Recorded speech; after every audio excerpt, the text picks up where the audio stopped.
All things considered on MPR News, I'm Clay Masters. A fake Minnesota bluegrass band died in a fake airplane crash last month. That's not an April Fool's Day joke. It's a true story about how an online game morphed into the real world. Alex V. Cipolle went down an alternate reality rabbit hole. The Gillyweeds put out 3 albums in 2025, a prolific amount for any band.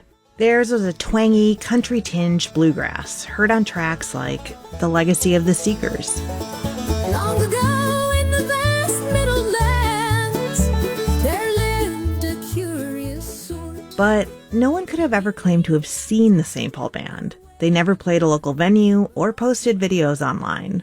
Then, on March 15th, a tragic post went up on their Facebook page. It read, "We are devastated to confirm that today, just before noon, all 6 members of the Gillyweeds were killed in a plane crash."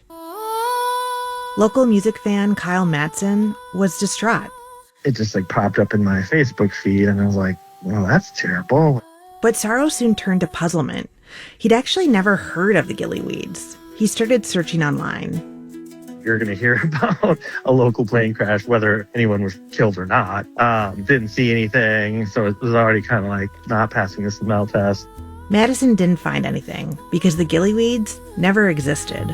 The Gillyweeds are a fictional satirical band that was created for the narrative purposes of a story I've written called Viridian Skies.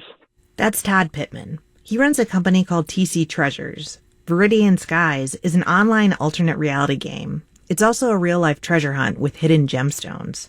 It's all wrapped in a grand story following generations of a Midwest family. The Gillyweeds are part of that. Pittman wrote lyrics and set them to AI music and vocals. At no point in time was it intended for anyone to take that fiction or that satire as fact. Only a handful of people had been playing the game, but Pittman made a misstep. A decade earlier, he created a generic Minnesota Facebook page. It built up 60,000 followers. I changed the title of that to The Gillyweeds. That was probably ill-advised. This brought people into the game's universe who had not signed up, and that is where the fatal plane crash post was made. There was a disclaimer on their Facebook page, but, it was probably optimistic of me to assume people would click through to find that if they weren't invested in the story. Madison and others say that the content should have been clearly marked as fiction. Whatever his point was he was trying to accomplish was very poorly executed. Colin Egger is an associate professor of emerging media studies at the University of Minnesota. He says alternate reality games are designed for tight-knit communities. But they usually depend on players opting in and understanding the rules. What happened here is that one piece of the game escaped into social media, where people who weren't playing encountered it as real. Egger expects to see more scenarios like the Gillyweeds with the rise of AI. In the future, being in the know, it won't just mean knowing facts. It will mean knowing which system or community a piece of information comes from. Melanie Hendrickson was in the know. She had been playing Viridian Skies for a year, and she listened to the Gillyweeds. I'm sorry that they misread it. Of course, your human heart, of course, you're like, oh my gosh, someone died. Hendrickson says Pittman never intended to deceive anyone. She hopes the intent of the game doesn't get lost.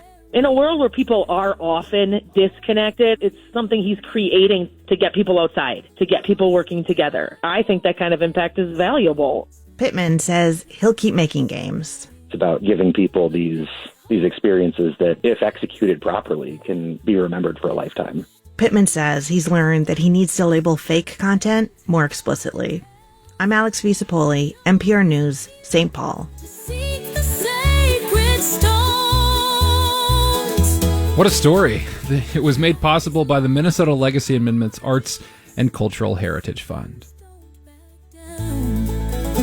They search until the game is won. What's the longest you've been able to keep your houseplant alive? A couple of weeks? A year? How about 6 decades?